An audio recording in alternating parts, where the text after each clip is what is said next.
In this video, we will be talking about how to translate verbal sentences into equations or inequalities.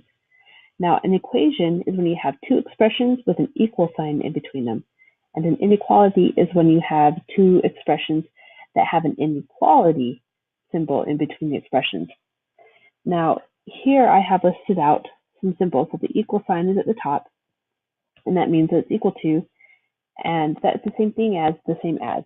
So when you see the same as written out in words, then you know that you're using an equal to sign. The next one down is a less than sign. It can also be said fewer than. The next one down is less than or equal to. And again, the associated words are at most or no more than. Then we have a greater than sign. The associated words for that are more than. So if 3 is more than x, we know that 3 is greater than x, for example. And the last one here is the greater than or equal to sign.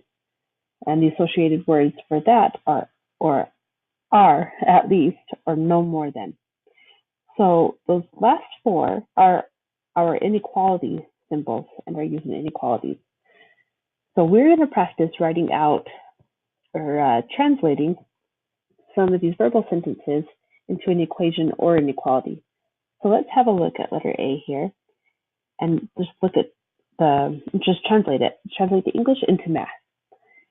So it says the difference, so we know we're subtracting because it's a difference. The difference of twice the number k and 8 is 12. So twice the number k means that I am multiplying k by 2. So twice the number k is written as 2k. And since I know I'm subtracting 2k and 8. So this is 2k minus 8. Now is means equal to. So if that is 12, we have our equal to right here. Is translates to an equal to sign, 12. And so that's our expression, 2k minus 8 equals 12. And we're done with that one. Letter B says the product, that means multiplication, so I'm going to be multiplying. The product of 6 and a number n is at least 24. So I'm multiplying 6 and the number n. So 6 times n is at least 24. That means it could be 24 or more than 24, right? So if it's at least 24, we're talking about that 6n being greater than or equal to 24. And again, if you look back at the previous page that I just showed you, the at least shows you it's a greater than or equal to sign. And the last one, it says a number y is no less than 5. We're going to just do that part first. A number y is no less than 5. That means that it can't be any number that's lower than 5. But it's okay being 5. It could be 5 or it can be greater than 5. So we know that y is going to be greater than or equal to 5.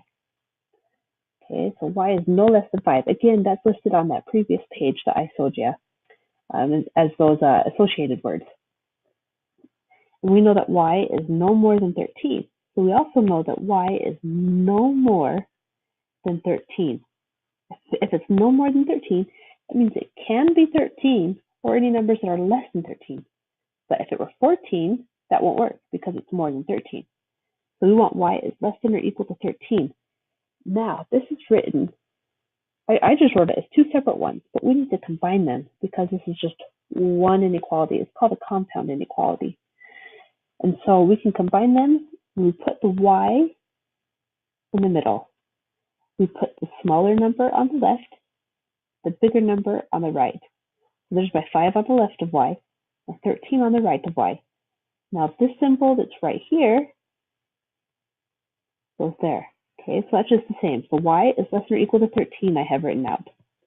But notice, right over here, I'm going to switch colors so you can see. So right here, I have y is greater than or equal to 5.